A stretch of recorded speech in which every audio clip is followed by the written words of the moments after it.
So just tell us sort of, what you think should be changed, if anything, what you think is working well, any thoughts you have on this from all your different sort of experience in looking at this.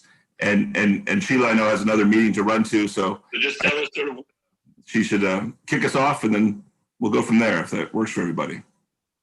Well, great. Thank you, and thank you all for taking on this challenge of trying to recommend to us compensation for the next council and mayor and city manager. I'm the senior member on the council. Ross will say that he is, but I got him by 10 minutes. And we learned over the years that this job is as big or as small as you want it to be. He and I, and the members that are on the phone or on the meeting with us, have all taken this on as more or less a full-time job. Even though it is clearly part-time. But when our residents and people who aren't our residents call us, no matter when it is, we all attempt to serve and solve the problem that they bring to us. And so that creates sometimes a hardship, sometimes the efforts discourage others from wanting to do these jobs because the pay is minimal. There's no question. I've never figured out what it is per hour, but it would be embarrassing. So you probably don't really want to do that either. But Ian can attest to it. Our jobs entail us going wherever we're needed, whenever we're needed. COVID has provided some additional burdens in that now we do everything from home, which means all of our printing, all of our computer time, anything that we need, we have to do it from home.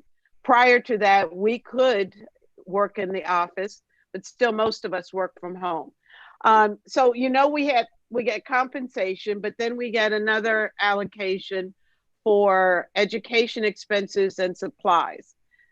I think it was this last year, we changed that a bit so that you could use that $1,500 either or maybe and for education and for supplies. I disagree with that. I think there should be an allocation for education and an allocation for materials and supplies. I don't think that same $1,500, I don't think the expectation should be that $1,500 is your educational expenses as well as your supplies. If you want to go to MML, which is our Maryland Municipal League that gives us the closest and the most inexpensive opportunity for training, you're going to wipe out that $1,500 in the 4 days of MML. That means you will have no other opportunity for trainings or educational exposures elsewhere. In the meantime, you still need to buy paper and ink and all the things that will make your life doable as you serve as alderman. So I guess my primary recommendation would be to separate or to give a separate allocation for materials and supplies, as well as a separate amount for educational experiences. The annual allocation, I think, is $15,000 now. I would like to see that prorated. There is no one in our region, and you guys, I'm sure, will do the research on that, but there is no one in our region who pays so little for the important jobs that we do. And we are the state capital. So I would like to see an increase in the salary. And I can't begin to tell you what that should be, but it should be a gradual increase to get to a fair amount. 15,000 is not a fair amount, but maybe a 25% increase over the next 4 years would be adequate. But there should be an increase in your salary. We want to be able to recruit, and I always say the best and brightest to do these jobs. But someone with an average job is going to be hard pressed to work 30 or 40 sometimes hours a week and not be compensated above $15,000 a year. So we're limiting ourselves as to who our audience is when we're looking at recruiting people to run for office. Either you've got to be independently wealthy, and most of us are not, there are a few, but most of us are not, or you have to have 2 jobs maybe, you know, or one good job that will not allow you to have all the time you need, you know, to do the alderman's job. So anyway, I think the salary should be increased. It's a recruitment issue as well as a retention issue. Okay, I think the allocation for education should be separate from the allocation for supplies. And within those supplies should be cell phones. I mean, we all use our own cell phones almost exclusively, and probably for me, probably more with city council business than personal business. But that's still my expense. So, you know, so those are my ask in a nutshell. Any questions for me? Well, again, I thank you all for serving in this capacity. I know you guys are under the wire, so good luck. And I have another meeting, so take care. Thank you, Sheila. That's very helpful. Thank you. So, bye-bye. Thank you so much, Alderwoman Finlayson. Thank you. So in that spirit, in Sheila's spirit of as the senior member of the council, I'll try and do this by memory. Maybe we can go down in seniority here. So I think that makes you Mr. Payon next.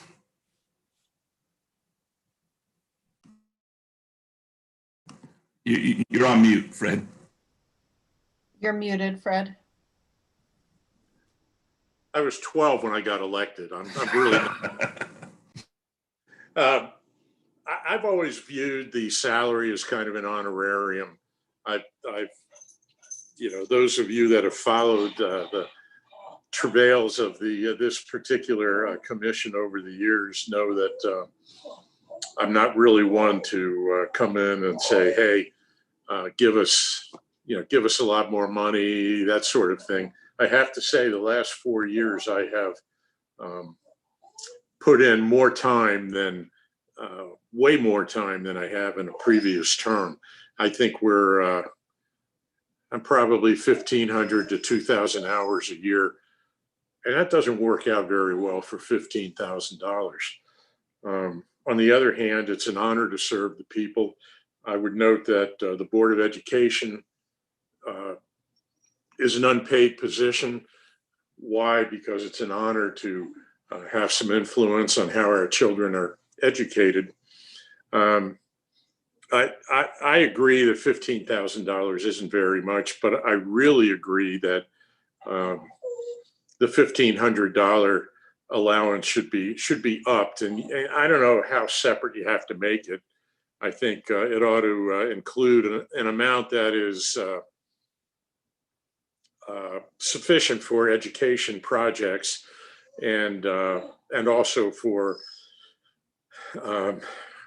our pencils, paper, that sort of thing. In many cases, also for cell phone use. It's I think upping that $400 or $500 would not be unreasonable. With regard to the salary, I don't know. I mean, I don't really depend on that to pay most of my bills, but I can't say that that's not true for all of my colleagues by any means. Given the amount of effort and sometimes thanklessness of the job, it's really it's a token payment right now. I mean, if you were to pay something that was really competitive, you'd have to double the salary or more. It's part-time, maybe not more, but I think you just need to look at it as, like I said, an honorarium, call it what you want. It's really not a salary. Thank you. Thank you, Alderman Payon. Any questions for Alderman? Sure. Joe? I have a quick question. This is Allison Webster Giddings. Nice to meet you. Oh. And so my question is this: you said that you've put in more time now in the last 4 years than you had before. What has changed in the scope of your job that's Yeah, I don't know where everybody went. Okay, I have a question. I had to unmute myself. Wait a Can you hear me okay? I'll get you back. Let's, I don't know let's what hold on a happened. second. I think Fred's having Alderman, trouble with his. we can hear you. We just, Yes. And I can't hear you anyway. Did you hear me?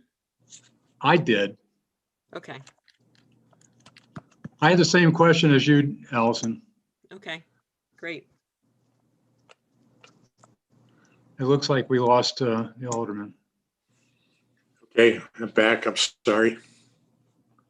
I don't know what happened. Ask the question again, Allison. Let's see. So my question was that you mentioned that you have put in more time in the last 4 years than you had before. So my question is, what's changed in the scope of your job that has increased that amount of time that you've provided? Well, I think a lot of things have changed with the job itself. I think also that as you are on the council, the longer you're on the council, the more responsibility that you carry. In my case, well, everybody could tell you how their responsibilities have increased, and I'm not going to bore you with that, but it's a bigger job now than it was 12 years ago when I first came on the council. It is a much more time-consuming job. I have constituents who are demanding more. That's probably the biggest increase right then and there. If there's a community meeting, I'm expected to be there and be ready to answer questions.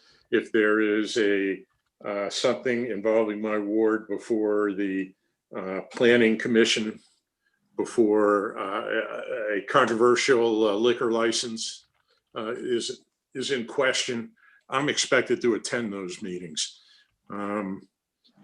And I think the regular council committees are much more active than they used to be.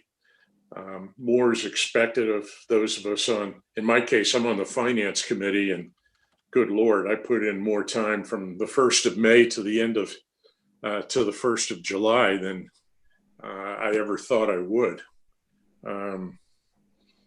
I'm the chairman of the audit committee, which is a new council committee, and it's been very difficult to get it off the ground, and it required an awful lot of work. Although I think we're out of the box and ready to go at this point. Just different things that I can't really quantify. Having to show up at ribbon cutting, or a subcommittee of the West Annapolis Civic Association is going to be dealing with perhaps a development issue. They want me there, and I think my colleagues share that there's so much more outside of City Hall than there used to be.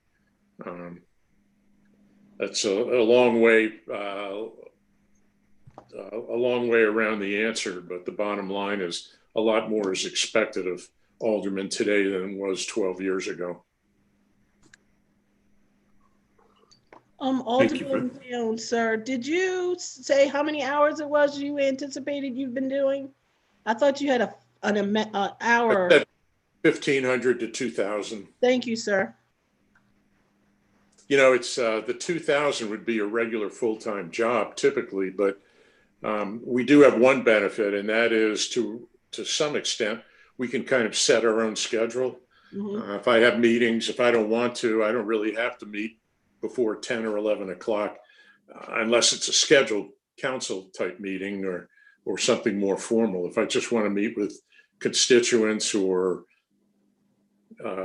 that sort of thing, heck, I can meet them for lunch, and that might be the first thing all day. But then, as your chairman knows, you go to a council meeting and that can go till 2 o'clock, 3 o'clock in the morning. Thankfully, they don't do that very often, but they'll go to 11 o'clock at night. So even if I started my day at 12 o'clock, that's still a 10, 11, sometimes 12-hour day.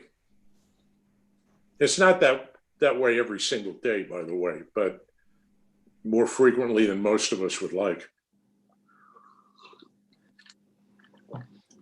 Meetings require a lot more preparation now than they used to also. You know, you're not expected to sit there and just stare off in space. You know, like Alderman Pfeiffer used to know. That was your specialty. I was going to say, you trying to beat you to it. Thank you, Fred. Any other questions for Alderman Payon? Great. Alderman Pindell Charles. Well, thank you, Alderman Pfeiffer, and thank you for the opportunity to come before your group. My mother was an algebra and mathematics teacher, so I keep my data. I'll tell you exactly, and Ian knows. Well, I have a report that I send out to my residents once a year. It's now a compilation. I've been on the council since December of 2013. It's now up to 35 pages. The last report I sent ran from December 4th, 2018 to December 3rd, 2019. I'm in the process of doing my December 2019 to December 20th. I logged 2,541 and a half hours. I drove 2,150 miles. I worked for $4.56 per hour. Overpaid. Nice. We get at least 100 emails a day. I'd say 90% of them need some sort of response, whether it's a 3-minute response or a 3-month response. I tell people I'll email you at 3 in the morning, but I won't call you at 3 in the morning. And Faye can attest to that. I'm up here. And I have a full-time job with Anne Arundel County Public Schools, which is in the areas of equity. So that's pretty intensive. So and we're babysitting my grandson 5 to 6 days a week, all day. So it's a pretty busy day. My husband on the board, so as a senior accountant, so we're in and out all day. So we make it work as best we can. But I can send in my 35-page report, and he can share it with you all so you can exactly see how many meetings I attend every year, what legislation I've either sponsored or co-sponsored or voted for. Now for the past, under Mayor Buckley's administration, I'm the public safety chair. While we don't have a ton of legislation, there's a lot going on with our police, our fire, and our Office of Emergency Management. It requires a lot of communication with them. It requires outside meetings, as Alderman Payon and Alderwoman Finlayson said. I'll give you an example. I was asked by the NAACP to write a column for their e-newsletter for the month of February to talk about public safety. I was asked by a regional H organization 2 weeks ago to talk about the pandemic and public safety. So the public safety standing committee requires a lot of work. I would say between rules, which has a lot of legislation, finance, and that's obvious, public safety, those are probably the 3 major committees on the council. Also, I've got a little over 5,000 residents. I have close to 750 businesses in my ward, more than any other ward. And all of that is in my report that I give out every year. So I will send that to Ian and you all can take a look at it. If you have any questions, I keep really good data, because my thing is, if residents want to know, well, what is she doing? Well, by golly, I've got the proof. Thank you, Alderwoman. Yeah, that'd be great if you could send that. I heard you saying earlier when we were starting that before you were on the council, you served on one of these previous compensation commission Yeah. group with our friend Faye. So I guess, it sort of bubbled up a question for me is like, how you thought about maybe what was the appropriate level of compensation or benefits then, and then actually having now been in the role, has that changed at all, or do you sort of see it the same way maybe as you did back then? Well, I see it in the same way, and I'm agree with Alderman Payon. I mean, I'm in the same situation. I have a job that I retired from as a prosecutor in Baltimore City.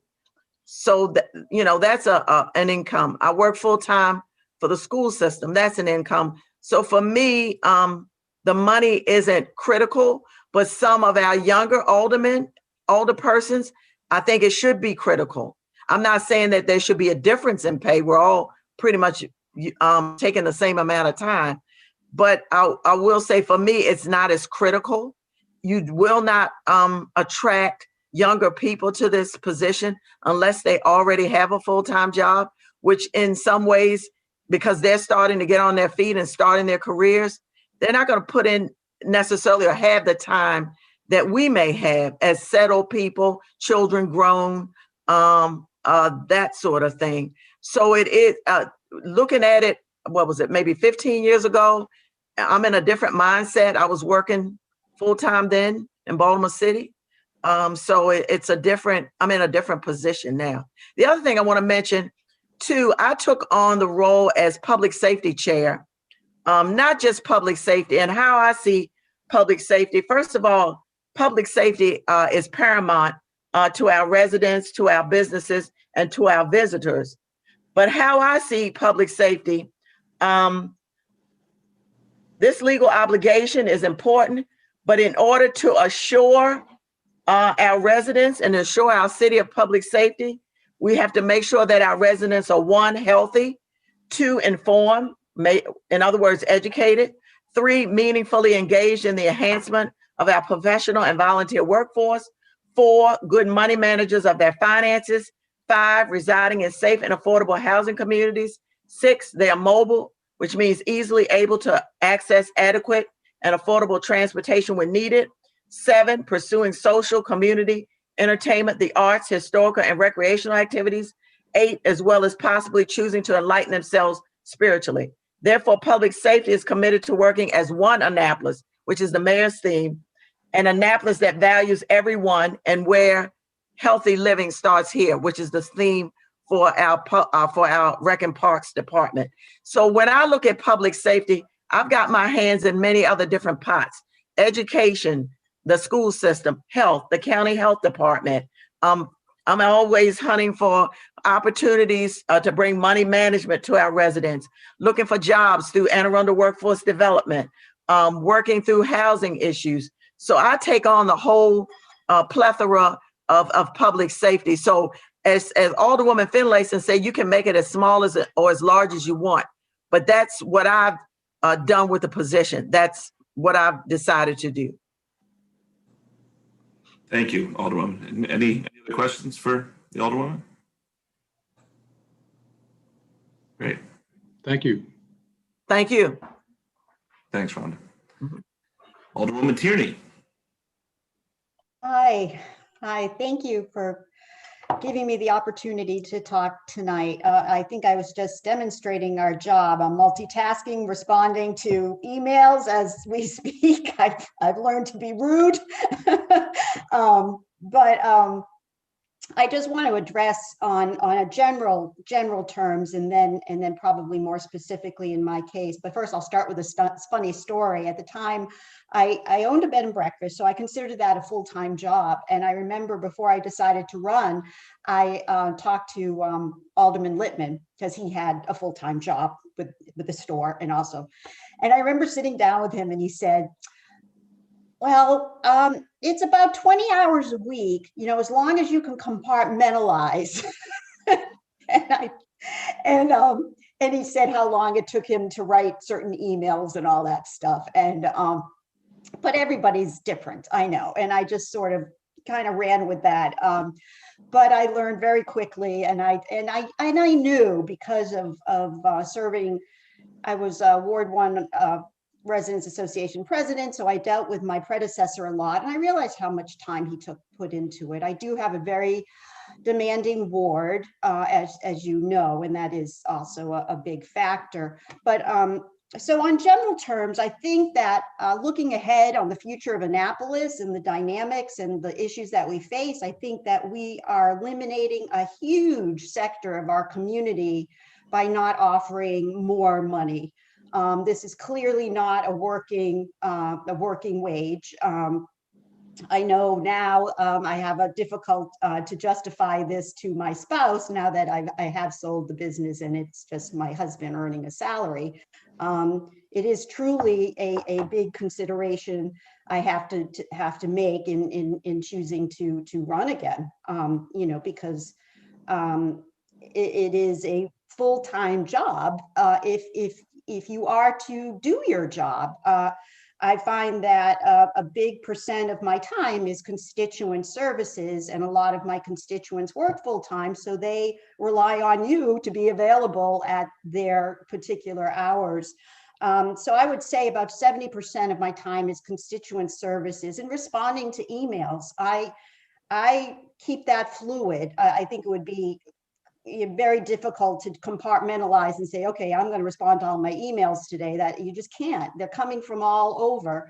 And then about 30% of it would be the internal city government meetings, legislation. I belong to 4 committees. Well, I belong to Housing, Environmental, Transportation, and Audit. And then I also serve on the county, the Anne Arundel County Immigration Commission. So I don't want this to be about me. I know clearly what I you know, signed myself up for, but I think my strongest point I want to make is that I think when you make this decision, you clearly have another source of income, whether it be your spouse or whether it be retirement or you know, pension or whatever. And so we have to ask ourselves, is that the sector that we want to serve as our respective alderpersons? And I would venture to say, no, I think we want to open it up to younger people and also make it a little bit less difficult to explain to your spouse while you're attached to your email, while you're attached to your phone like this when he comes home. And that brings up, I do want to say that I support Alderwoman Finlayson's positions, and I believe my other colleague, Alderwoman Pildmill Charles, on you know, the costs for a phone or you know, all the other things we do would be nice instead of coming out of like campaign finances. I know that I met with the city attorney the other day, for example, and I had an issue with texts coming to my phone that were disturbing. And he said, is this your only phone? Is this your government phone? I'm like, no, yeah, it's my cell phone. And he said, you know, I would recommend having 2 phones, one for city government and one for personal, in case something like that happens, you know, because in a situation like that, the police might have to take your phone and find out who's sending you, you know, not very polite texts. So that brings up a concern as far as you know, supplemental reimbursement for phones and copying. I do find the Zooming is actually a lot easier in the sense that you don't have to travel. So it does cut down on travel time and parking, and we seem to be very efficient. But again, it's time consuming. So that's pretty much my perspective. I hope that helps put a little bit of a, I guess that's a long way of saying, yeah, we should definitely look at the salary increase. So thank you. Thank you very much. Any questions for the Alderwoman? No, I don't have any. Thank you, Ally. Thank you, Alderwoman Tierney. I heard you say that you have more constituents who are working and therefore they're asking more often for your help. So are constituents asking you to address issues or functions that should be addressed by the city or are being addressed by the city, but they have, by ease of access, it's easier to get to you and then you have to respond to that? Or are they functions that are not being addressed by the city? That's a good question. I think it is more of a convenience. They know that if they contact me, I'll get them connected to the right person. I do want to say, and I have to say this, that Hillary, as our I don't know how to say it, ombudsman, I don't know, constituent services, has helped immensely. I do forward questions to her because she knows the inner relationship at City Hall, and she can expedite a lot of these issues. So that has helped enormously. That it's hard for constituents to pay attention. I mean, it's hard for them to keep up with what's coming up at the city council. I send them a bi-weekly, notice on what the agenda is doing, and I send them whatever I get from the city government on public notice, the winter storm type stuff, and that is really appreciated. That's the kind of stuff that they want to know, and I guess maybe I'm my own worst enemy, but they know that they can come to me and I'll get them an answer. Okay, thanks. I appreciate that. Hillary, did you hear that? Thanks, Sally. Very nice. Any other questions? Okay. Thank you, Ellie. That's great. Alderwoman Pindell-Charles, you have a... Yeah, I'd just like to add a couple things, piggybacking on what Alderwoman Tierney said when it comes to constituents. And, Hillary does an amazing job, but it's 8 of us. And frankly, because I got several hundred, I'd say 300 to 400 a year constituent requests, and that's in the report. Hillary, if you multiply that by 8, she can't handle it. And so oftentimes, I will admit, in some ways, I've spoiled my residents. I grew up right here where I'm representing the people that I grew up with. So naturally, they're going to come to me. And normally it's going to be done quick, fast, and in a hurry. And so if you multiply 300 to 400 by 8, Hillary cannot handle all of that. That's impossible to even ask her to do that. She does the best that she can, but she can't do it and then do our other positions, jobs as well. So it is heavily constituent oriented, and so people want quick and service, and who doesn't? I got one here. I just got trash can turned over again in the middle of the street. I mean, it may sound small. A sign fell down. I mean, it runs the gamut to a drug house in your neighborhood. So like I said, it may take you 30 seconds to respond, or it may take you 3 months. I've got 1 or 2 situations it's taken me, I'm still on 3 years, and it's still not resolved. And so those things linger on.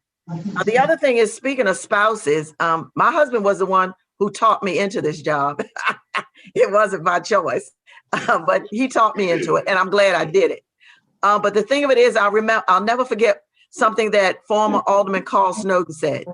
He said, if your spouse or significant other isn't supportive of what you're doing, don't get into it. You're wasting your time. It's only going to be a real headache. And I never forgot what he said, and he's absolutely right. The other thing is, too, we're all on 3 different committees. We chair one and on 2. I'm on the Transportation Committee where Alderwoman Tierney chairs, and I'm on the Audit Committee that Alderman Payon chairs. And then also, like I said, I chair the Public Safety Committee. So it's a lot of different moving parts to this that I think no one, I think, would want to work for $4.56 an hour, unless you're really committed. And we are. We are. Thank you. Can I just add, Ian, I just want to portray that I love this job. I just want to say that. My husband is just jealous of this. Well, I mean, I get it. I mean, Yeah. there are days when you at the top of your game, and there are other days you might want to crawl into bed. Yeah. But I mean, overall, yeah. when you can help a constituent, that's the greatest joy. Or if you go in the grocery store or the post office, and I even go to my mailbox and people stop me. Rhonda, I need this. Post office. Rhonda, can you do that? grocery store. Rhonda, I need to talk to you about this. And so, and that's the point of working in your own ward. You're supposed to be accessible, and you really, truly, truly are. There's some days I stay in the house. Yeah. But anyway, I love this job, and I love my residents, and I love the city. Otherwise, I wouldn't do it. But thank Yeah, you it's all just again for that- the opportunity. It's that one attaboy that makes up for everything else. I mean, just the other day I got a text and I put it on my desk here because it said, "Oh, this is a good one. Dick Israel would be proud." I thought that's up there. Thank you both. That's You made it. great. Alderman Gay, welcome. Hey guys, everything they said. You know, listen, I think that I say all the time, you know, one of the worst mistakes I've made in my life was taking this job. And I don't mean it because I don't, it's not that I don't think I'm smart enough or capable of being in this role, but we can't eat. You can't pay rent, basics. And a lot of the things that they were talking about refer directly to me as it relates to, you know, this for a time was my primary job.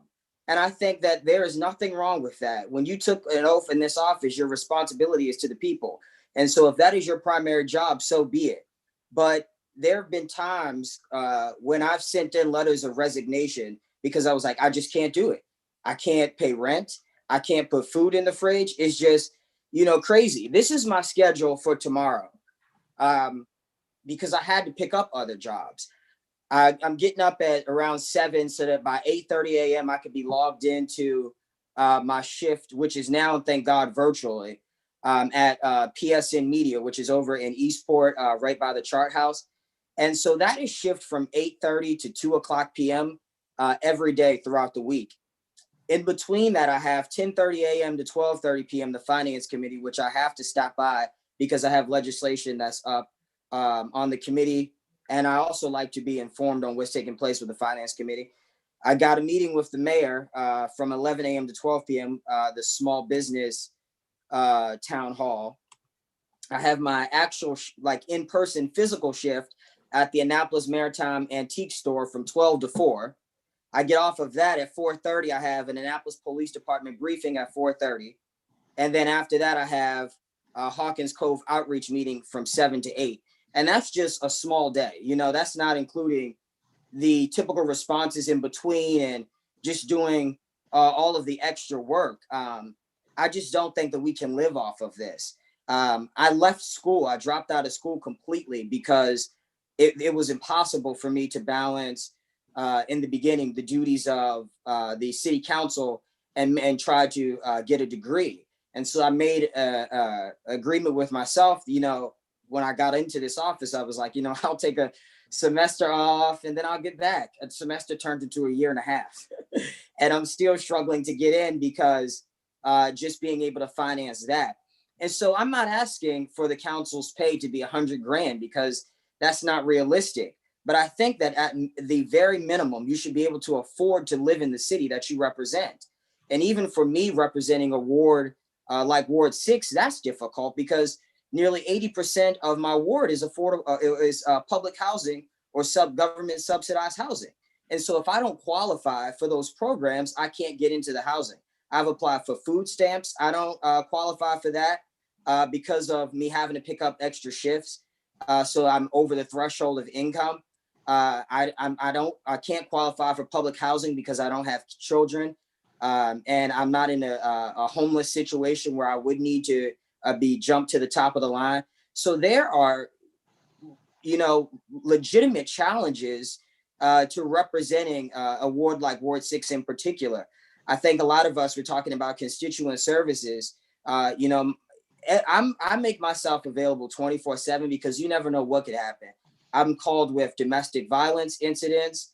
I've been asked to come to the courthouse to speak on behalf of during juvenile sentence hearings to, you know, advocate for character. I've been to rent hearings as early as 8 o'clock in the morning to 4 o'clock p.m. at the district court. You know, you name it, I've done it. I'm not an attorney.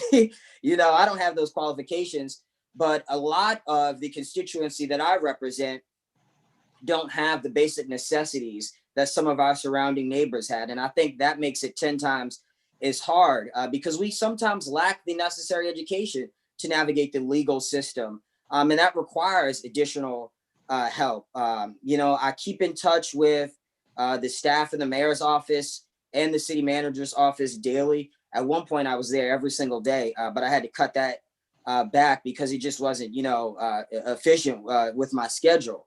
And so I just think that I'm trying to do everything that I can do to be successful in this role, because as I mentioned, when you, take this job, you don't want to let anybody down. And I think that is the most important thing for me, is to see it through so that I don't feel that I've let those who believed in me to help them in their vulnerable situations. And so it has been difficult. I have not made up my mind as to if I'll decide to come back to the council for those reasons. And I would love to, just advocate for younger people that are trying to get engaged in this role. So yeah, just all of those things I would hope that you guys take into consideration. Again, I think someone threw out earlier that maybe it could be phased. I think that's something. I think that at minimum it should be 30,000 because that would give the opportunity to afford a small apartment in the city of Annapolis. That's across all wards, looking at some of the numbers from our housing affordability task force. And so, yeah, that's kind of, my position on this. I think it's a really, really good opportunity though. And I love, love, love this job and the people that I've had an opportunity to work with. I just want to say thank you, Alderman, for taking the time and sort of sharing with us sort of how you look at the challenges of doing this important work and how to, it was very helpful. So I appreciate that. Anyone else on the group have any questions for the Alderman? No, I don't. Thank you very much, Alderman. Thank you, Alderman. Thank you. I think you can see the wide range and breadth of where we're all coming from different places. Right.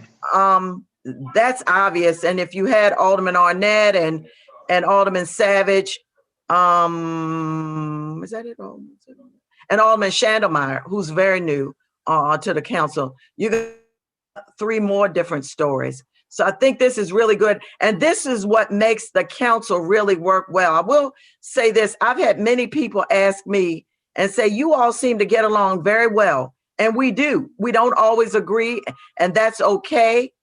And a lot of it had to do with the council lunches, and Ian can tell you about those, that really we got an opportunity 4 and 4, not to violate Open Meetings Act, but kind of talk about what was going on, what we were looking for, legislation. So when we got to the meetings, we kind of knew if there was going to be postponed or something like that.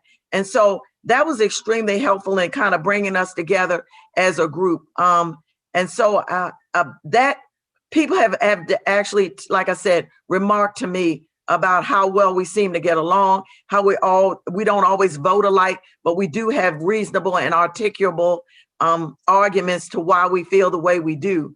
And that's extremely helpful. You need a wide breadth of opinions and lived experiences on this council. Alderman Gay is the youngest, Alderman Arnett is the oldest, and we've got everything else in between. And I think that's extraordinarily helpful. I tell him he's got the young brain. There are times my brain isn't there, so I got to depend on Alderman Gay to kind of bring us to the young side of things. And I go, yeah, I never thought about that. That's pretty good. Okay, so we'll do that. So it's really, really, really helpful to have that. But thank you again for the opportunity. Alderman Rhonda, may I ask you a quick question, please? Yes, ma'am. Recall the original compensation committee, there was not a city manager. And then eventually it became a city manager, because I don't know how long you'll be on this call, so I don't want to miss this question. Could you speak on it? Or individually, can all the aldermen perhaps email Ian this answer if you don't want to do it in this format?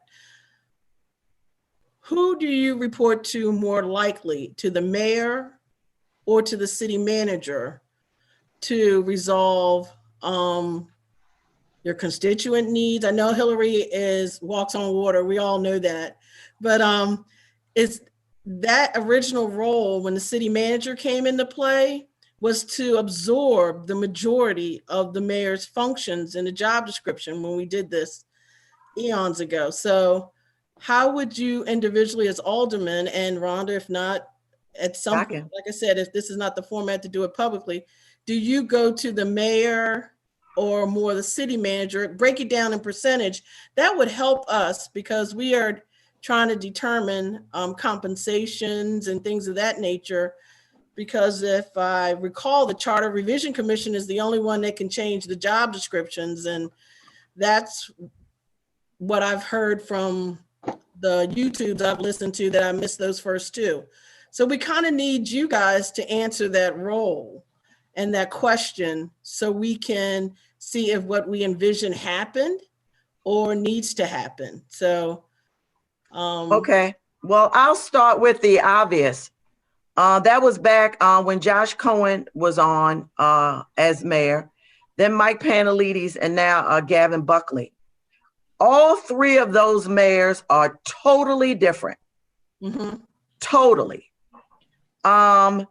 With Mayor Buckley, we have expanded tremendously what we're doing as far as human services are concerned for our residents.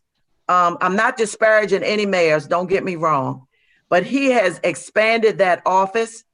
We now have an Office of Community Services, Alderwoman Finlayson. I had the idea, she found the money for that.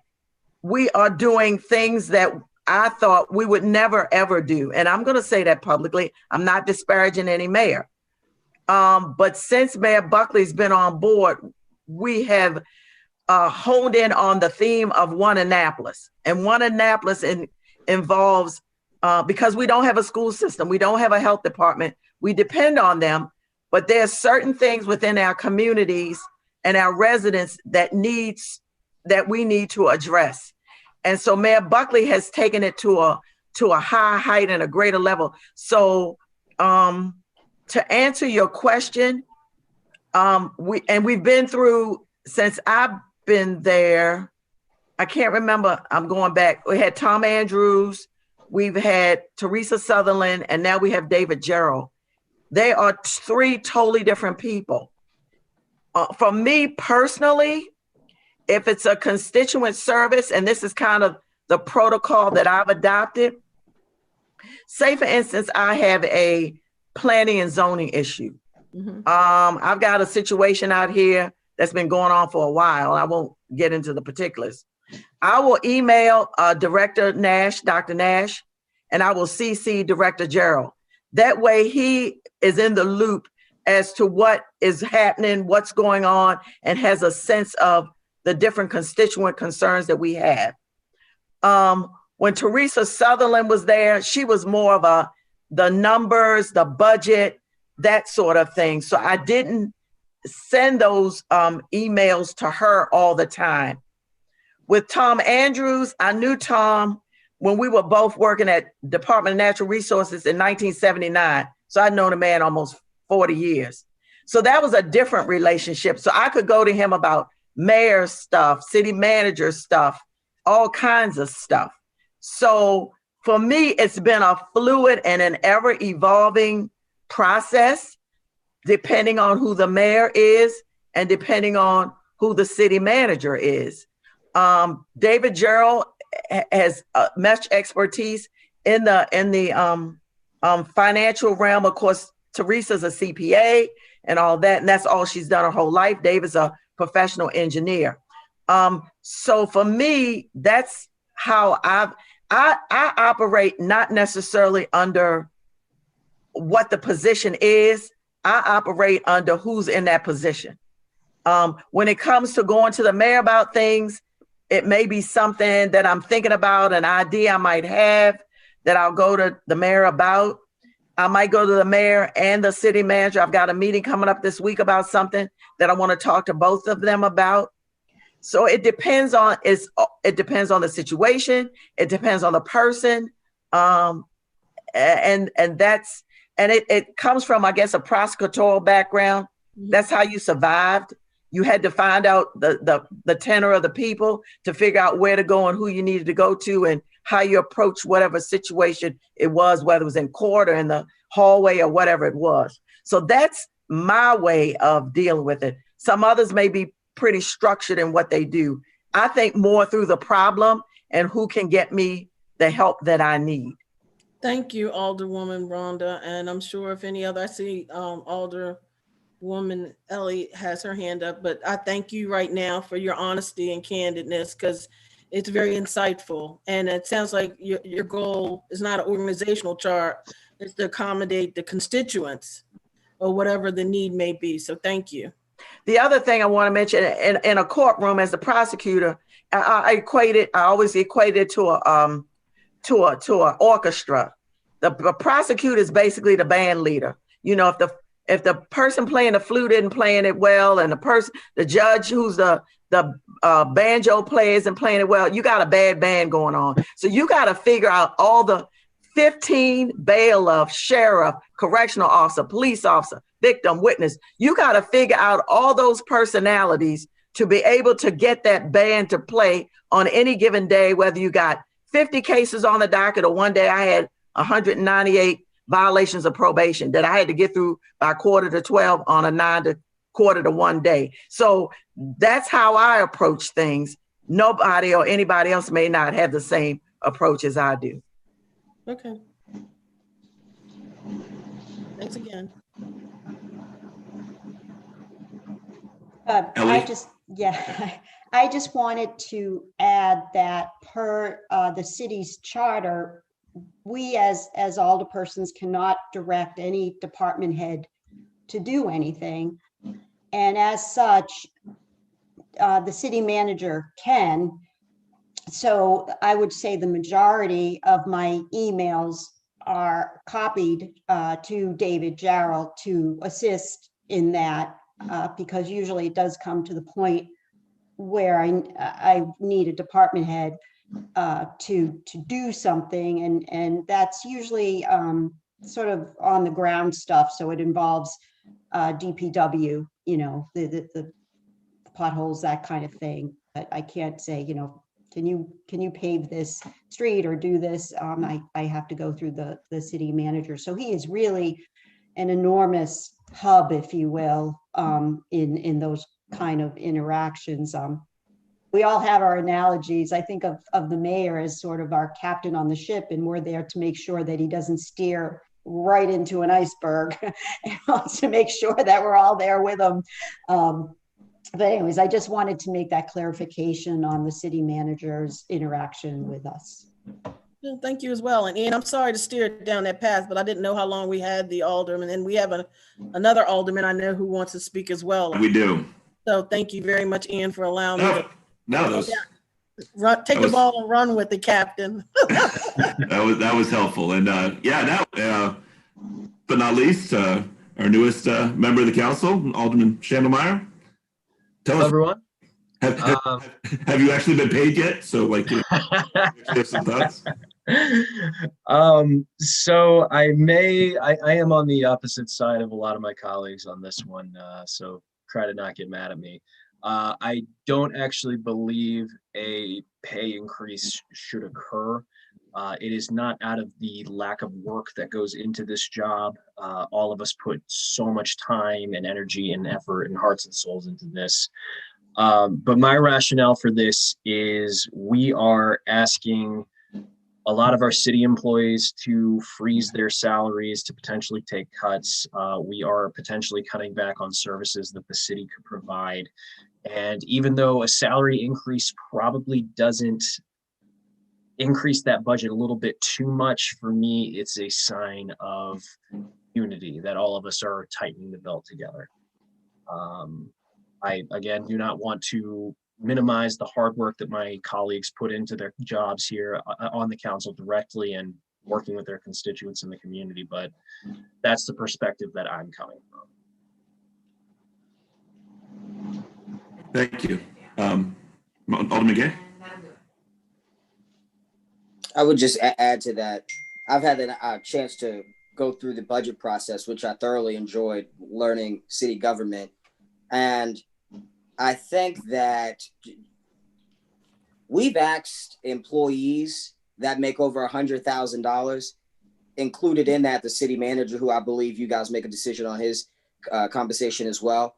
And they refused to. They were irate. Everybody was upset. They were like, we earned this. We deserve this. This is, and so I just can't, I think that as an excuse or as a criticism towards a raise, it to me is insufficient, because they wouldn't do so. And we couldn't even get the employees who were under the union and public safety to compromise on any salary. So nobody's compromising. And I think that to that point, if we do see any significant cuts or furloughs, we will lose the staff.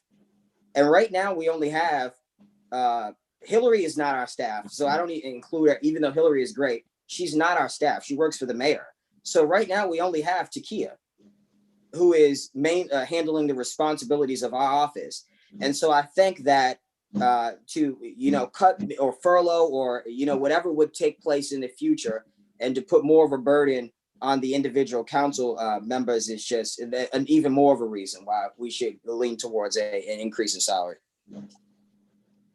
I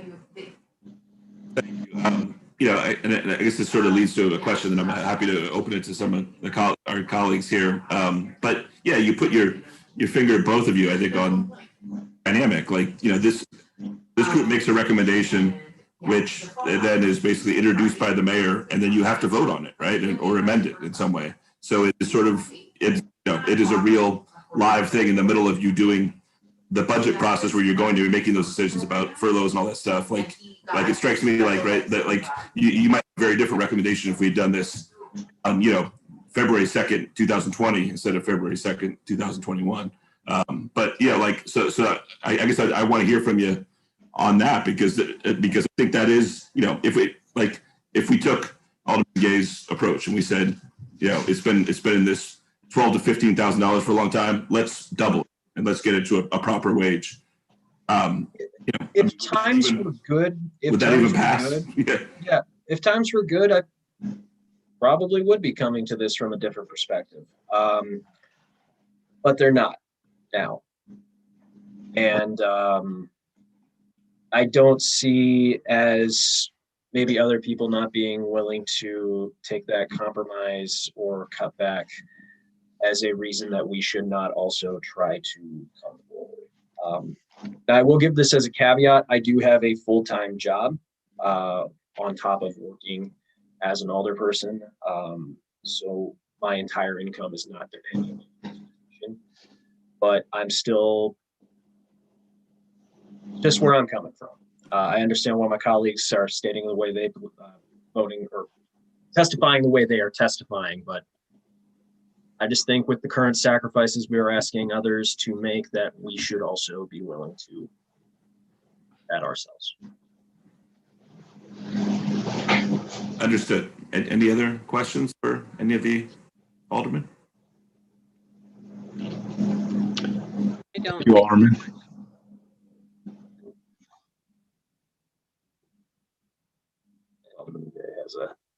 Gay has a question. Oh, I'm sorry. Yeah, please. No problem. I just wanted to wait to be picked. I would add, I would maybe even support some sort of phase. I just think that to put it into some perspective, our first paycheck of the month is $415 or $416. Our second paycheck of the month is $418. So I'll just break this down. If you take out, for example, I'm in a rooming situation, right? So I'm paying $500 a month in this rooming situation. So if I was to rely on this council salary, which by the code, it says that I have to live in Ward 6, right? And with that rent structure, if I was to just take out even $250 a check and then try to balance food, we're talking about necessities. We're not talking about, money to go and blow downtown at Dock Street or something. Rent, food, just those things. I that's critical. And so because we're in a tough time, do we also, put the elected officials in the position of standing in line for rental assistance and stuff? Not that I'm opposed to doing that, but I just think that's the road that we're headed down, with all that's going on. I would add though, that to that, I don't know if the council gets a raise, if the city manager has to. If that is the case, I would, then I'd be contradicting myself, because I can't see the city manager getting a raise, considering the fact that we have 3 city managers in what I consider a top-heavy style of government. So that's also a thought. Thank you. What I would just to say it is separate recommendations for the city manager for the council. Brooks. What I would respond to that is if we implement a phase-in that can be a little more cognizant of the budget and what other members of our city employees are doing. My recommendation would still be no, but it would be a less severe no. And I appreciate you guys taking the time to let me talk, and I have to hop to another meeting, but thank you guys so much for all you're doing. Thank you very much. Thank you all for taking the time out to spend a few minutes with us. We appreciate it. Thank you. Have a good evening. Thank you again. You too. Thank Thank you. you guys for doing this. Thank you so you, much. Alex. Thank you. All right, bye-bye. Bye-bye.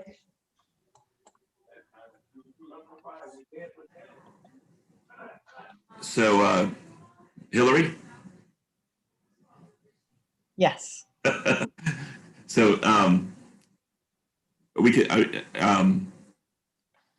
thought that the next order on the agenda was if there were public comment, right? That had come in. I have not received any public comment. Tricia, did you receive any? You're muted, sorry. I have one. I don't know if I can pull it up. It seemed more editorial, and the recommendation was really not to take any pay and use that money to help pave Main Street, to re-brick Main Street.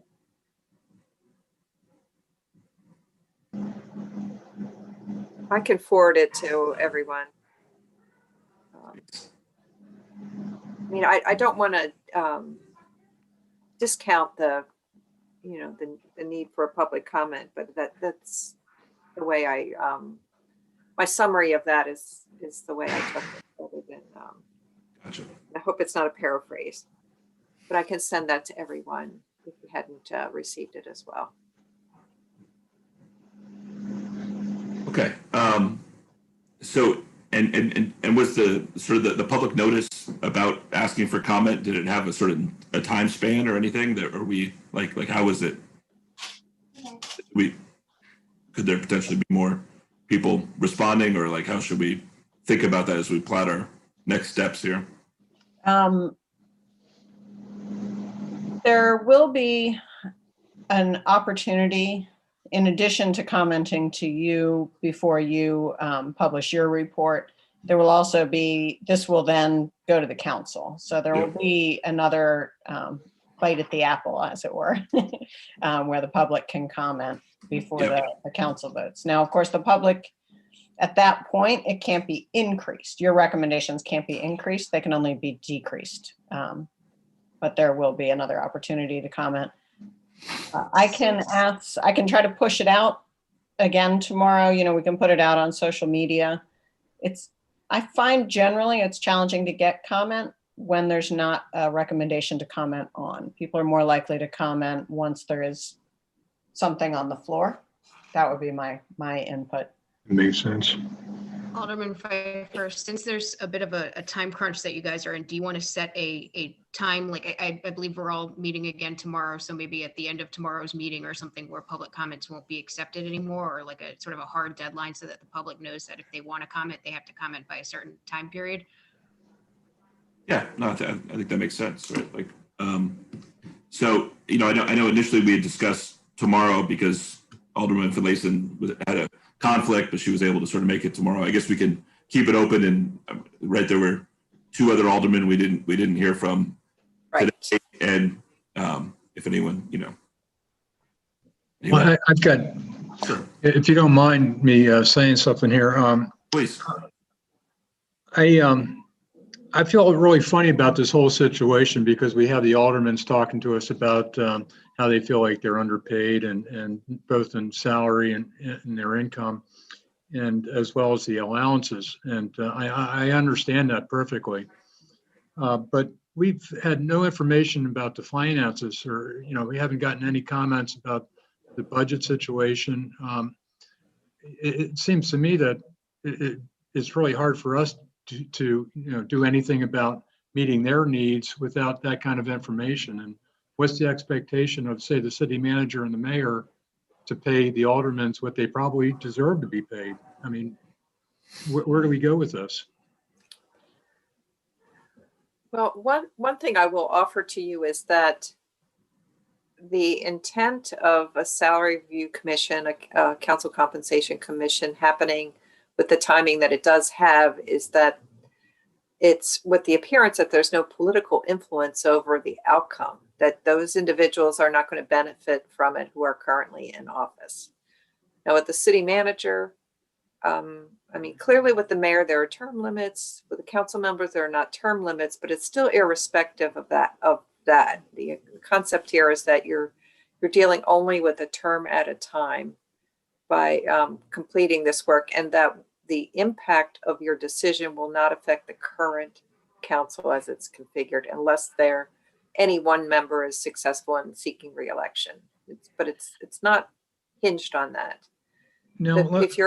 So I would say your information or your desire to know what the city's ability to pay is, or what kind of financial budget preparations are going on, what kind of projected concerns there may be from a financial standpoint, I can ask the city manager if there's something to provide at a higher level, because we're not in budget deliberations. We have not completed negotiation or renegotiations with our 4 bargaining units. I think it's really more in terms of what is the forecast, not what are the decisions, but what is the forecast.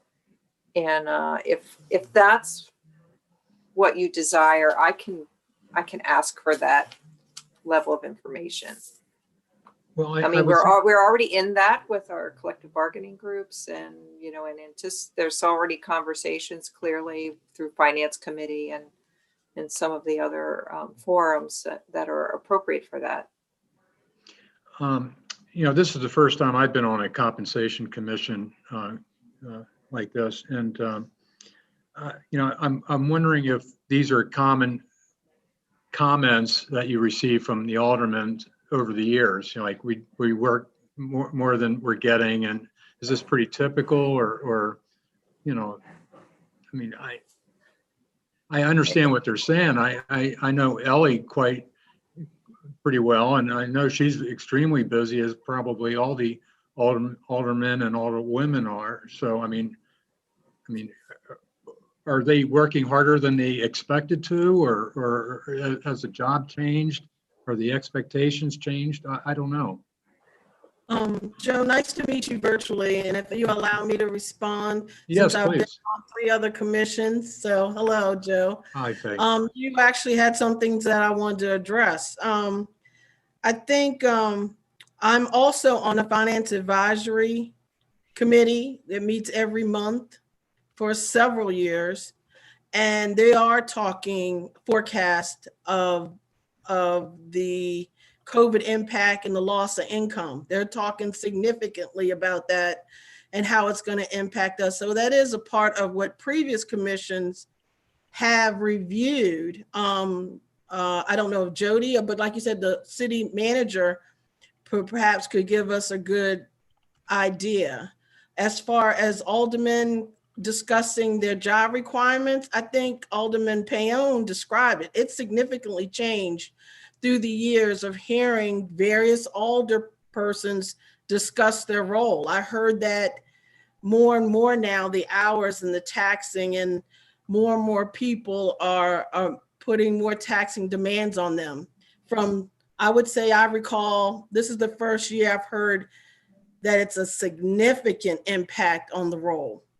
I will offer also, if they wanted a compensation increase to be a job, then it would need a job description. They would have to be accountable. They would have to be reviewed.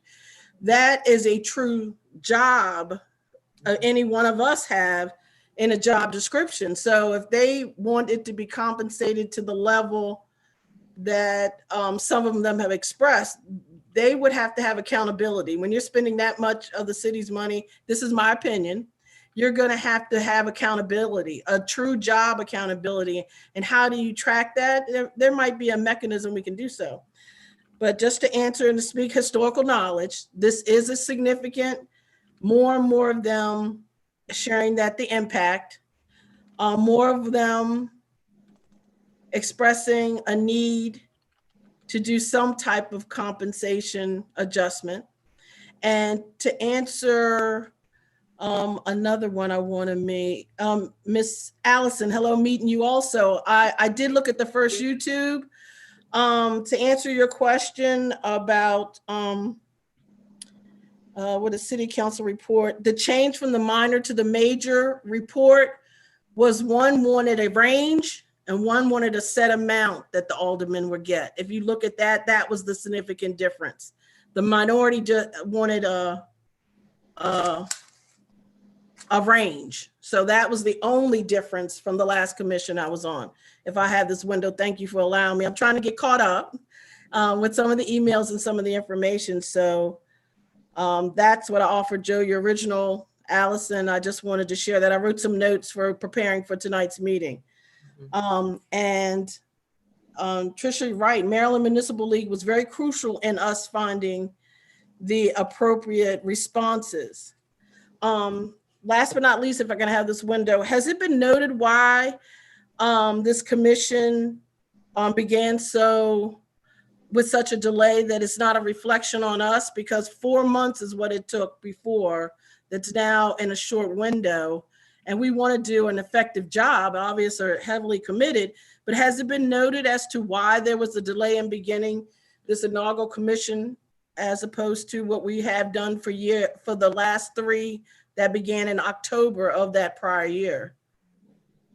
Maybe I missed that. Maybe it's in the email, so I didn't know if note that based on COVID or we whatever. talked about it. We need to have that noted so it's not a reflection on those of us who are a part of this said commission, because that's my concern.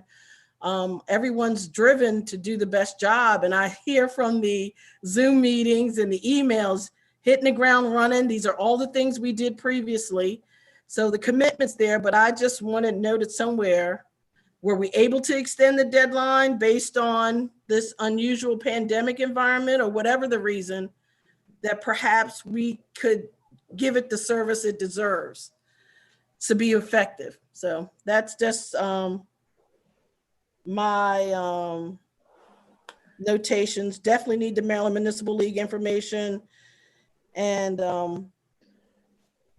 input of the city manager and the mayor if possible, so we can paint the best picture, and the budget people, individuals, to share what we're looking at, because it sounds like it's going to be taxing going forward. Thank you very much for allowing me to speak on and play catch up and understanding my absence. Thank you all.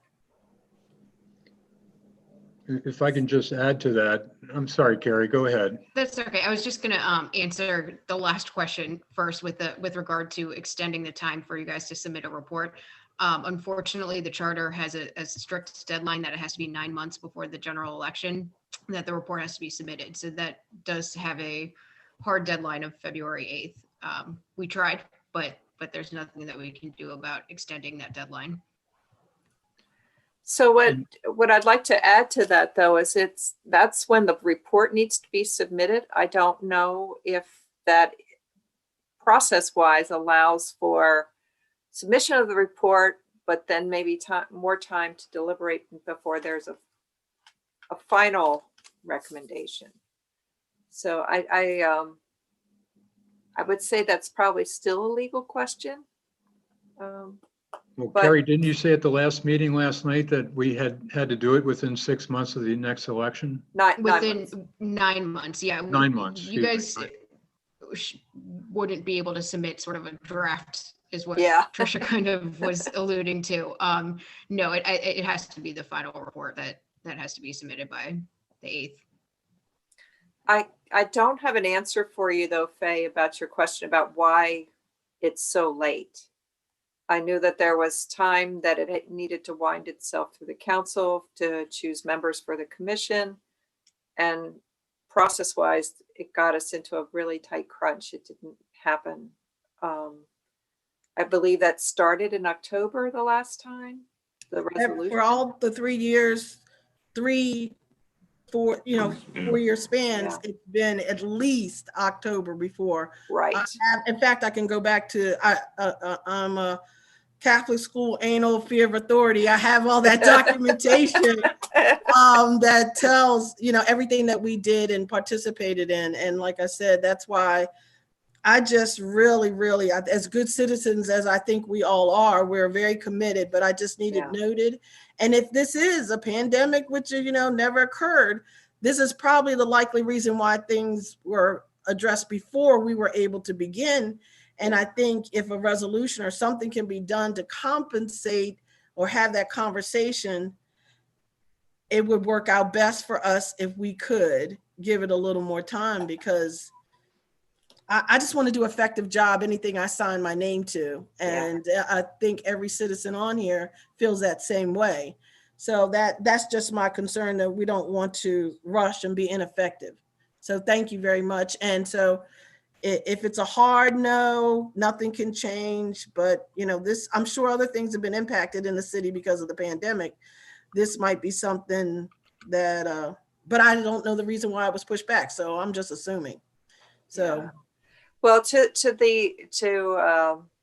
help you with your purpose and your condensed time frame, I've tried to really gather up as much information for you to consider, so that the time in formulating what you might need, or the time in pursuing some of those pieces of information, I hope I've taken on more of the heavy lifting for you in that, and just really between Ashley and emails from me, you should have a lot of information to consider. I did try to get updated information through MML, was not successful. They now require you to pay for the pleasure of compensation information, but then that's to get access to all kinds of information. I needed very specific information, so I went and searched everybody's code and charter, and made phone calls, sent emails.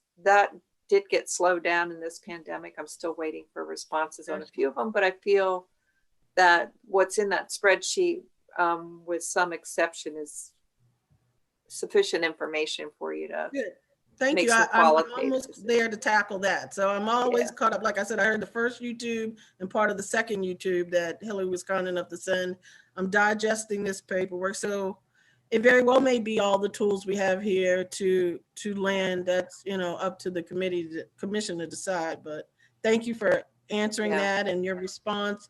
As always, the city resources help the commission accomplish what we need to accomplish, because we don't have access to this information.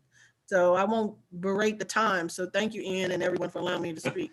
No, thank you, Faye. I mean, your experience of being through this process multiple times is really helpful, I think, as we try to move fast here. I think the core question Joe asked, which I think is sort of where my head is too, is, I mean, I think we need to, at tomorrow's meeting, hear from somebody, whether it's from the finance staff or from the city manager or the city manager's staff, who can basically say, this will be delivered, next week into the landscape where they're going to be chewing on it for the next few months. And here's what's going to be going on in the budget that it's going to be put into. And I mean, I know from when I read the newspaper, right? That there's challenges there. So but having someone sort of officially give us that context of how to do it, I think would be really helpful as we figure out sort of how to come about this. So, I mean, I would love to have David do it if he could do it. I'm sure he's crazy busy, but because he actually is a person who's, you know, I mean, the element of the city manager stuff would be Right. helpful to have him comment. And I mean, if Gavin is inclined to talk about his role too, I think that would be helpful, just like all the members of the council did. But yeah, I mean, if we can't, we can't. But somebody from the finance department or someone who could sort of do that tomorrow night would be super helpful. So do you want to, as the chair, Ian, reach out to the city manager and the finance director, or do you want me as your staff liaison to ask for that? I'm happy to have you do it. If you want to just send an email just like you did to the council and just say, you know, we're meeting again tomorrow night. We may have other members of the council. We're going to have public comment that's coming in that's been requested, right, to see what comes in. But yeah, I think, you know, whether David himself or someone David would suggest come. You know. And if either is not available, would you be willing to accept information that gives you an idea of what the city's projecting in terms of deficit, or, you know, how they're hoping to plug the lost revenue and other impacts of I COVID? Yeah. I mean, that would be sufficient. No, I think like, you know, it would be better if we have to move the time to accommodate somebody who can basically interact with us and have a conversation. Okay. I think would be more important than. Okay. All right. Then as your staff liaison, I'll take care of that. I appreciate it. Am I hearing that it might be more? Of course. It makes that. Bye. You do? Or no? I'm sorry, I didn't hear your question. Oh, did you think that it would be more effective if Ian made that? Because the world hates me. Perhaps. Okay, I'm happy. Officially. Happy to, yeah. Yeah. So to the city manager, you think, or to the finance director, or? I mean, you could ask both, and if one or the other could, or however you want to approach that. Okay. Yeah. And everyone's okay that if the response is yes, but not tomorrow night, we maybe we shift our meeting, or that since we publicly noticed it, do we have to keep it? Or publicly notice that it's been changed. Gotcha. Right, Hillary? Yes. Yeah, you can cancel or change that meeting. That's fine. I'm happy to reach out to both of them if that's helpful. See what we can do. So stay tuned. Great. Do you need email addresses, Ian, or do you have them? Yeah, if you could send them to me, that'd be helpful. But yeah. Okay, I'll send you. Thank you. Great. And any other thoughts on anything? I did reach out to the mayor to ask him if he wanted to appear or speak to the mayor's salary, and he said no, that he did not think that the mayor's salary should be increased. But he did think that raising the city council salaries was a good idea to attract younger folks to be able to serve. Okay. Thank you. Mm-hmm.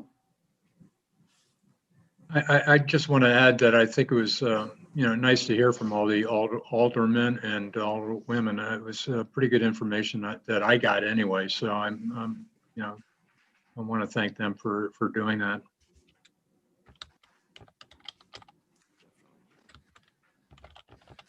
Yeah, you got quite a representation. Yeah, no, I thought it was very good. I don't want to take up too much of your time since we'll probably be back at this tomorrow night, but we'll so if everyone just keep an eye on your email. We'll see if in case we do have to shift it to another time, we'll see what's available. So I appreciate all your flexibility and being rolling with this here. So thank you. Yeah, I think some of that'll depend on what Hillary has available for this Zoom. What's the time tomorrow? I did not get that invite at this point, but maybe I might have missed it.